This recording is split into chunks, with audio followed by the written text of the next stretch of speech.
Di kota Kufa, pada masa ketika ilmu berkembang pesat dan para tabiin menjaga warisan para sahabat, hidup seorang ulama yang dikenal karena ketelitian, kekuatan hafalan, dan kesungguhannya dalam menjaga hadis. Ia adalah Al-Mughirah bin Miksam. Sejak muda, Al-Mughirah telah menunjukkan kecintaan yang besar terhadap ilmu. Ia sering menghadiri majelis para ulama di Kufah, duduk dengan tenang di antara para penuntut ilmu lainnya, mendengarkan setiap riwayat dengan penuh perhatian. Namun ia tidak sekadar mendengar. Ia menghafal, dan bukan hafalan biasa, hafalan yang dijaga dengan kehati-hatian. Orang-orang sering berkata bahwa Al-Mughirah memiliki ingatan yang sangat kuat. Ia mampu mengingat banyak hadis dengan detail.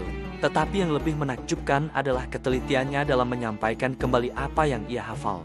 Suatu hari di sebuah majelis di Kufah, para murid berkumpul di sekelilingnya. Salah satu dari mereka bertanya, "Wahai Al-Mughirah, bagaimana engkau bisa menghafal begitu banyak hadis tanpa salah?"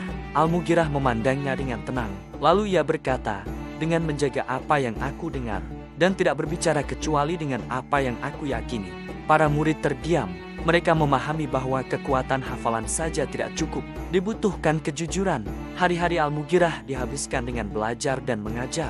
Ia tidak tertarik pada kemewahan dunia. Pakaiannya sederhana, makanannya biasa, dan hidupnya jauh dari kesibukan dunia yang tidak bermanfaat. Namun di balik kesederhanaannya, terdapat kesungguhan yang luar biasa. Suatu malam di Kufah, ketika kota mulai sunyi, Al-Mughirah duduk di rumahnya dengan sebuah lampu kecil. Di hadapannya terdapat catatan hadis. Ia membacanya perlahan, menguatkan hafalannya. Kadang ia berhenti, lalu berdoa pelan, "Ya Allah, jika aku salah dalam menyampaikan ilmu ini, maka ampunilah aku." Doa itu keluar dari hati seorang ulama yang memahami bahwa setiap kata yang ia sampaikan akan dimintai pertanggungjawaban. Hari demi hari berlalu, nama Al-Mughirah bin Miksam semakin dikenal karena kejujurannya dalam meriwayatkan hadis. Namun ia tetap hidup sederhana, tidak mencari ketenaran. Ia hanya menjaga amanah ilmu. Suatu hari seorang pemuda datang kepadanya dan berkata, "Wahai guru, aku ingin menjadi seperti engkau dalam ilmu." Al-Mughirah tersenyum kecil, lalu ia berkata, "Jika engkau ingin seperti itu, maka jagalah lisanmu sebelum engkau menjaga hafalanmu. Karena banyaknya hafalan tanpa kejujuran hanya akan membawa kesesatan." Kata-kata itu sederhana, tetapi sangat dalam. Tahun-tahun berlalu, majelisnya tetap dipenuhi para penuntut ilmu. Namun Al-Mughirah tetap sama, tenang, sederhana, dan berhati-hati. Ketika usianya semakin tua, tubuhnya mulai melemah. Namun ia tetap berusaha mengajar selama masih mampu.